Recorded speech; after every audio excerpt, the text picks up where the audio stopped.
చేస్తుంది. ఈ కాంబినేషన్ మీరు ఎప్పుడైనా తిన్నారా? ముందుగా బాండీ పెట్టుకొని ధనియాలు జీలకర్ర యాడ్ చేసుకోవాలి. శనక్కాయ పప్పులు యాడ్ చేసుకోవాలి గ్రేవీ కోసం. ఎండుమిరపకాయలు యాడ్ చేసుకోవాలి. కొన్ని మిరియాలు యాడ్ చేసుకోవాలి. 3 లవంగాలు యాడ్ చేసుకోవాలి. కొద్దిగా చెక్క యాడ్ చేసుకోవాలి. జీడిపప్పులు అయితే యాడ్ చేసుకొని టేస్ట్ బాగుంటుంది. తర్వాత బిర్యానీ యాడ్ చేసుకోవాలి. ఇవన్నీ బాగా వేయించుకోవాలి. గార్లిక్ యాడ్ చేసుకోవాలి. ఇందాక ఆయిల్ లేకుండా మసాలా అయితే యాడ్ చేసాం కదా, వేయించుకున్నాం కదా. ఇప్పుడు ఆయిల్ యాడ్ చేసుకొని ఇలా ఉల్లిపాయ ముక్కలు, తర్వాత టమాటా ముక్కలు వేసుకోవాలి. చిన్నపాయ రబ్బలు యాడ్ చేసుకోవాలి. చిన్న అల్లం ముక్క, కొబ్బరి ముక్క అయితే యాడ్ చేసుకోవాలి. ఇందాక చూపించిన మసాలాలు అన్నీ వేసి మిక్సీ అయితే పట్టేశారు మా మమ్మీ.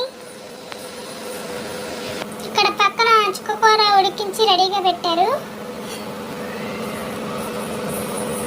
మష్రూమ్స్ కూడా ఇలా ముక్కలు చేసి వేయించేసుకున్నారు చక్కగా. కర్రీ అయితే ప్రిపేర్ చేసుకుందాం. కర్రీకి ముందుగా బాండీ పెట్టుకొని ఆయిల్ యాడ్ చేసుకొని అందులో ఆవాలు యాడ్ చేసుకోవాలి. కరివేపాకు యాడ్ చేసుకోవాలి. లైట్గా పసుపు యాడ్ చేసుకుందాం. ఓకే అండి, ఇందాక మిక్సీ పట్టుకున్న గ్రేవీ ఉంది కదా, అది మొత్తం ఇలాగ యాడ్ చేసేసుకుంటున్నారు. అన్నీ యాడ్ చేసుకున్నాక పచ్చివాసన పోయేంత వరకు ఆగనివ్వాలి. గ్రేవీ అయితే వేగిపోయింది కదా, ఇందాక వేయించి పెట్టుకున్న మష్రూమ్స్ అయితే యాడ్ చేసేసుకున్నారు. పెరుగు యాడ్ చేసుకుంటున్నాం. ఇప్పుడు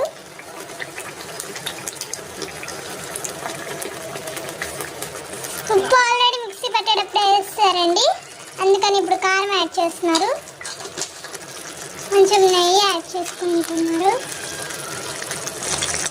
కొంచెం పాలు యాడ్ చేసుకుంటున్నారు. ఇప్పుడు చుక్కకూరని మిక్సీ పట్టుకున్నారు. నిమ్మకాయ వేసి మిక్సీ పట్టారు. ఓకే అండి, అన్నీ యాడ్ చేసేసుకున్నాం కదా. ఒక 10 నిమిషాలు అయితే పచ్చివాసన పోయేంత వరకు ఉడికించుకోవాలి. తర్వాత ఎలా ఉందో చూపిస్తాను మీకు. రెడీగా చుక్కకూర మష్రూమ్స్ కర్రీ అయితే రెడీ అయిపోయింది. గార్నిష్ అయితే చేసేస్తున్నారు. గ్రేవీ పరోటాలు కానీ చపాతీలు కానీ దేనిలోకైనా ఇంకా చాలా బాగుంటుంది. ఒకసారి మీరు కూడా ట్రై చేయండి. కాంబినేషన్ చుక్కకూర మష్రూమ్స్ మీరు ఎప్పుడైనా చేసుకున్నారా?